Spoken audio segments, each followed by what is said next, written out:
Despite all the concerns, Inside Out 2 was pretty darn good. The sequel captured the vibe of the first film and presented a new and engaging story, and its international dubs are just as enjoyable and interesting. I already made a video about the dubs of the first movie, but today's video is way better and more exciting than that one. We'll be discussing these dubs today, so get comfy and let's get started.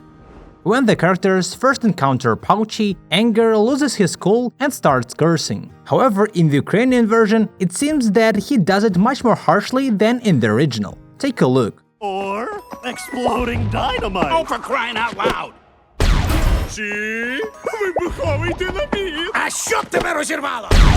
Even for Anger, that's a bit too much in my opinion. Beyond that, in the sequel we see just how angry Joy can get. In the middle of the movie, she also loses her temper and starts cursing at the others. In some dubs, it was translated very funny and sometimes even slightly harshly. Look at the Russian version of this moment, for example. Jiminy, mother-loving toaster strudel! It's a partly common Russian expression, but usually people say it without adding words about the elevator shaft, which is the most brutal part of the scene. Now, the Turkish and Italian versions also have interesting takes on this.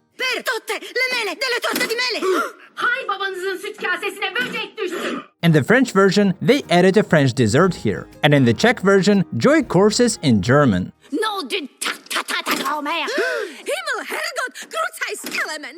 At the end of the movie, the Spanish and Mexican versions replaced the Spanish test with tests in other languages. Oh, Riley has a Spanish test tomorrow. We need to study. Tiene examen de italiano mañana, hay que estudiar. Riley tiene examen de portugués mañana, tenemos que estudiar. The reason for this change, I think, is pretty obvious, so no need to explain. The Russian and Kazakh versions made a pretty big mistake at the end of the film. As you remember, in the end, Riley becomes obsessed with playing well in the hockey game, which leads to her developing a new sense of self. This new sense of self was translated differently. I'm not good enough. Я никуда не гожусь. Нет, колумнант кельмит.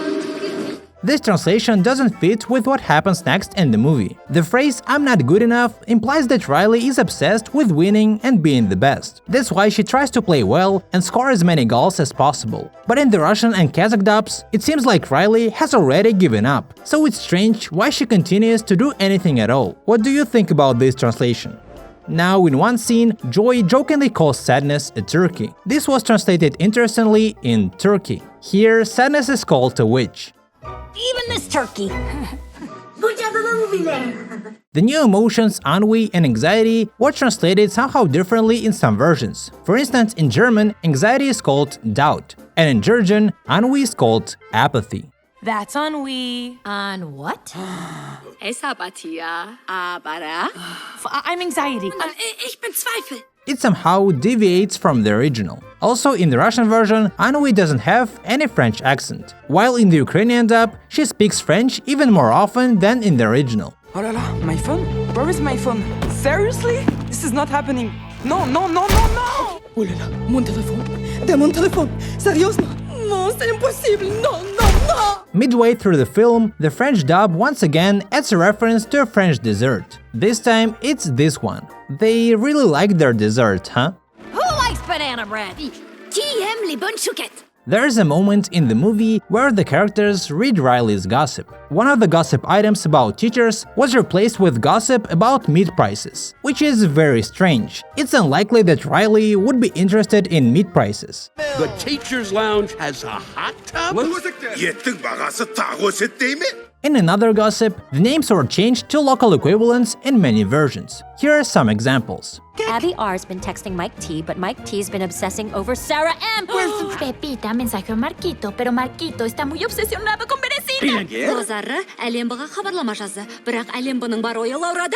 In the Ukrainian dub, the name Bluffy was changed to Bubik. I'm not sure if it has any specific meaning or not. It's Bluffy!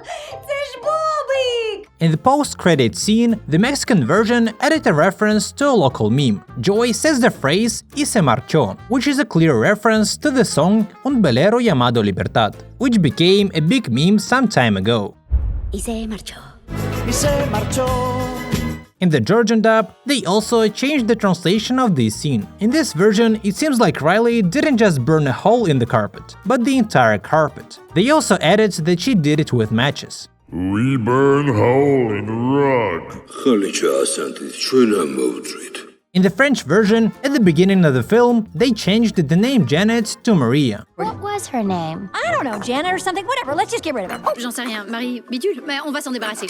Now, Inside Out is a symbolic representation of what's happening inside our minds. This is the whole point of the movie. It never explicitly names any specific part of the human brain. However, for some reason, the Kazakh dub did things quite differently. Want us to go all the way to the back of the mind? Are you out of your mind?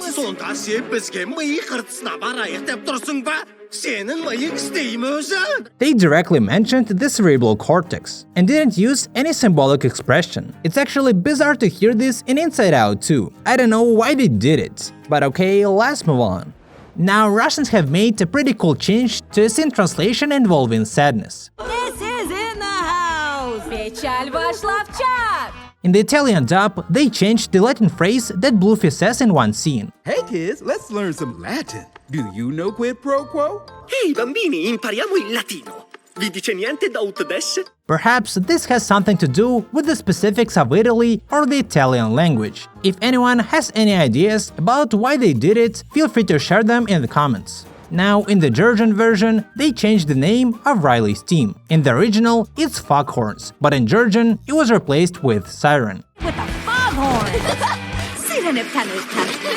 The Czech dub also has its own translation here.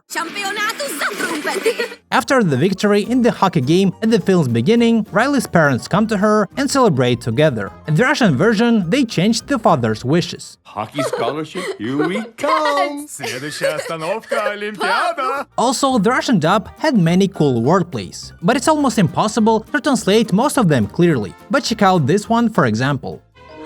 How dare you, madam? Совсем страх потеряла. What's funny is that it's Fear who says this. There were similar moments in the Ukrainian dub as well.